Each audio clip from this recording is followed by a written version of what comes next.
नाही, सोलापूर शहरामधलं वातावरण भारतीय जनता पक्षमय आहे. लोकांनी भारतीय जनता पक्षाला निवडून देण्याचं ठरवलेलं आहे. आणि आपण शहराचा जर कानोसा घेतला तर आपल्या लक्षात येईल की समोर ची पॅनल यांचं अस्तित्व अगदी नगण्य आपल्या समोर दिसतंय. उद्या खास करून प्रत्येक प्रभागामध्ये उमेदवार ताकदीनं आता प्रचार फेरी झाली आणि निवडणुकीच्या प्रक्रिया आता अंतिम टप्प्यात येत असताना येणाऱ्या 3-4 दिवसामध्ये ताकदीनं सभांचं नियोजन आहे. प्रभागनीय सभा असतील, वातावरण निर्मितीचा विषय असेल किंवा इलेक्शनच्या ज्या स्ट्रॅटेजीज असतात त्यांचं काम होईल. त्यातला सगळ्यात महत्त्वाचा विषय जो आहे की राज्याचे मुख्यमंत्री आदरणीय देवेंद्र फडणवीस साहेब सोलापूर शहराच्या विकासामध्ये त्यांचं खूप मोठं योगदान आहे. सोलापूर शहरावर त्यांचं प्रचंड मोठं प्रेम आहे. सोलापूरची विमानसेवा असेल, दुहेरी पाईपलाईन असेल, सोलापूरचा IT पार्क असेल आणि सोलापूरमधल्या छोट्या मोठ्या गोष्टी असलेल्या सगळ्या गोष्टींना न्याय देण्याची भूमिका ज्या मुख्यमंत्री महोदयांनी घेतली ते मुख्यमंत्री महोदय उद्या सोलापूर शहरामध्ये सोलापूर शहरातल्या मतदारांना विनंती करण्यासाठी येत आहेत.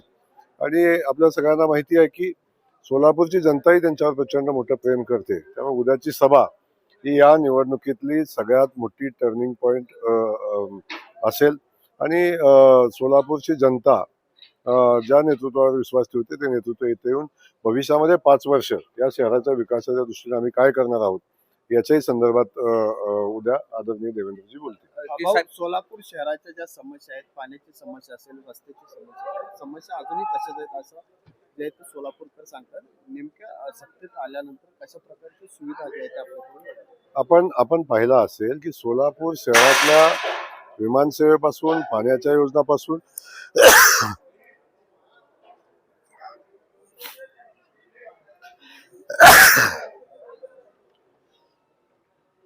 आपण पाहिलं असेल सोलापूर शहरातल्या अगदी रस्त्याचे प्रश्न असतील, सोलापूर शहरातलं स्मार्ट सिटीचं काम असेल, अगदी कुणी विरोधकांनी किती टीका केली तर स्मार्ट सिटीच्या माध्यमातून झालेलं काम हे सोलापूरच्या चौकामध्ये दिसतंय, सोलापूरच्या रस्त्यावर आपल्याला दिसतंय. त्यामुळे विरोधकांना विषय नसल्यामुळे काहीतरी विषय घेऊन ते टीका करत असतात. परंतु आज सोलापूर शहर जे कामगारांचं शहर, जे बिडी कामगारांचं, जे यंत्रमा कामगारांचं शहर म्हणून जे ओळखलं जायचं त्या शहराला आपण बघितलं अलीकडच्या कालखंडामध्ये प्रचंड मोठ्या प्रमाणावर विस्थापितांची संख्या वाढताना आपण पाहिली. त्या शहराला पुन्हा गतवैभव प्राप्त करून देणं किंवा विकसित सोलापूर घडवणं या दृष्टीनं सोलापूर शहराच्या पायाभूत सुविधा खास करून विमानसेवा आपण बघितलं असेल की ज्या विमानसेवेच्या माध्यमातून सोलापूर शहराला जगाशी जोडण्याचं काम भारतीय जनता पक्षाच्या माध्यमातून मुख्यमंत्री मोदयांनी केलं हे आपण पाहतो. त्यासोबत सोलापूर शहरातल्या युवकांच्या हाताला काम मिळालं पाहिजे. जो उच्च शिक्षित युवक आहे तो आज सोलापूर शहर सोडून पुन्हा मुंबई आणि बेंगलोर ठिकाणी जाऊन काम करतोय.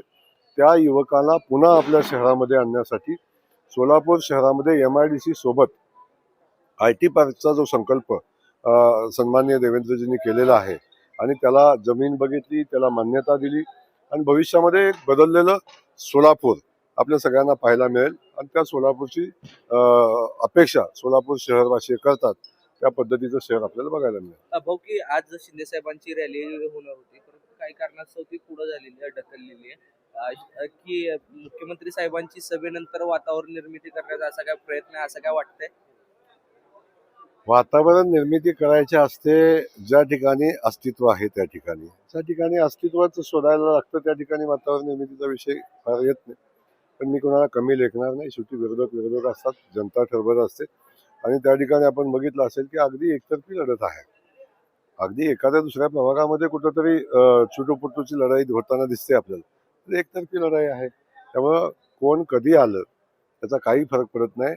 सोलापूर शहराच्या लाडक्या बहिणींचा देवाभाव उद्या येतोय. सोलापूर शहरातल्या महाराष्ट्रातल्या सगळ्या लाडक्या बहिणी आपल्या भावाला आशीर्वाद देतात. ते आशीर्वाद मागण्यासाठी उद्या देवाभाव येत आहेत आणि सोलापूर शहरातल्या जनतेचे लाडक्या बहिणीचे आशीर्वाद घेऊन जातील आणि 16 तारखेला त्याचं प्रत्यंतर येईल.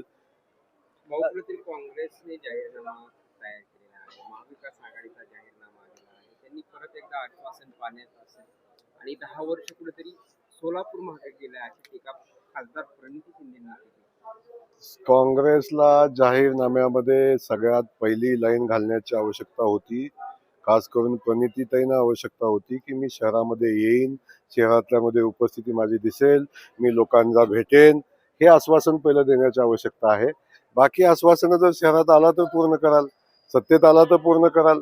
आणि समजा असं घडणारच नाही, अगदी झोपेत सुद्धा घडणार नाही, असं घडलं तरी तुम्ही सोलापूर शहर आजपर्यंत तुमच्याच हातात होतं.